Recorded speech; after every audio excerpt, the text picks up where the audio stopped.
TV রাজবাড়ী খবরে আপনাদের স্বাগতম। ইমরান হোসেন মনিমের প্রতিবেদনে সংবাদ পাঠ করছি আমি শাহনাজ বেগম।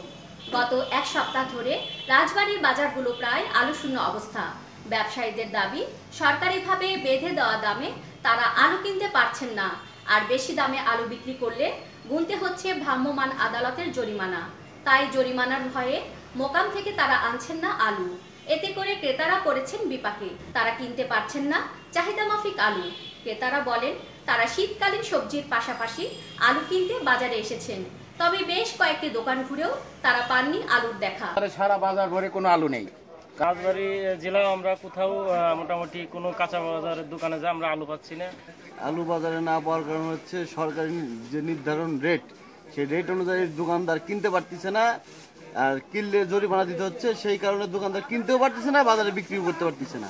বিক্রেতারা বলেন, তাদের প্রতি কেজি আলু পাইকারি দরে কিনতে হচ্ছে 40 থেকে 42 টাকা কেজি দরে, আর বিক্রি করছেন তারা 45 টাকায়।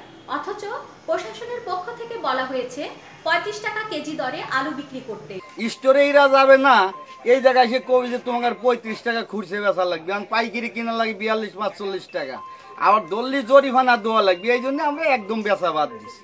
আলু বর্তমানে বাজারে নাই, 6 দিন আলু নাই বর্তমান মার্কেট। কোনো মহাজন আলু আনে নেই, এখন আমরা কোনো জায়গায় পাচ্ছি না আলু। ক্রেতারা এসে খালি ঘুরে যাচ্ছে, আমাদের দোকানেও আলু নাই। 6-7 দিন ধরে আলু নেই। রাজবাড়ীর জেলা প্রশাসক দিলশাদ বেগম বলেন, বিক্রেতারা আলু কম দামে কিনে বেশি দামে ক্রেতাদের কাছে বিক্রি করছেন। যেসব ব্যবসায়ী ক্রয় রসিদ দেখাতে ব্যর্থ হয়েছেন, সেক্ষেত্রে তাদের জরিমানা করা হয়েছে। বাজার মনিটরিং এর কাজ অব্যাহত রয়েছে। মোবাইল কোড করে জরিমানা তো আর এমনি করে না। ওনারা যেই দামে কিনেছেন আমরা সেটা দেখতে চাই, তার থেকে কত বেশি বিক্রি করতে পারেন এটা দেখতে চাই। ওনারা যদি সেই কাগজপত্র না দেখাতে পারেন তাহলে তো জরিমানাটা সেই ক্ষেত্রে হয়। ও কারণে বেশি দাম রাখলে সেটা হয়, সেটা আমাদের ভোক্তাদের স্বার্থে, তাই না? কাজে ব্যাপারটা আমরা চেক করে দেখি।